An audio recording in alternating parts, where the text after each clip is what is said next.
মানসিকভাবে শক্তিশালী মেয়েগুলো অন্য 10টা মেয়ে থেকে আলাদা হয়। এরা কথায় কথায় কাঁদতে পারে না, ন্যাকামো করে কারো মন ভোলাতে পারে না, কাউকে খুশি করার জন্য অভিনয়টাও ঠিকঠাক করতে পারে না। এই মেয়েরা কষ্টগুলো বুকের ভেতর জমা করে রাখে, সবার থেকে লুকিয়ে রাখে কষ্টগুলো।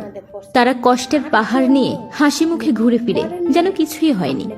তাদের হাসি মুখ দেখে সবাই মনে করে এদের বুঝি কষ্টই হয় না, অনুভূতি শূন্য। এই মেয়েরা হেরে যায় না কখনো। সময় পরিবর্তনের সাথে সাথে তারা নিজেদেরও পরিবর্তন আনে। যে কোনো পরিস্থিতিতে তারা উঠে দাঁড়ায়।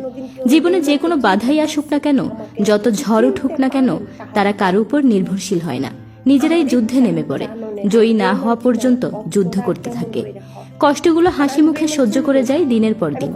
যখন কাউকে ভালোবাসে, নিজের সবটুকু দিয়ে তাদের ভালোবাসে, তাদের জন্য অসম্ভবকেও সম্ভব করে। সংসারের কোনো বাধাই তাদের পায়ে বেরি পড়াতে পারে না। এরা দুর্বলকে সাহস যোগায় সামনে এগিয়ে যাওয়ার। এরা অহংকারী হয় না, কিন্তু নিজের উপর বিশ্বাস থাকে।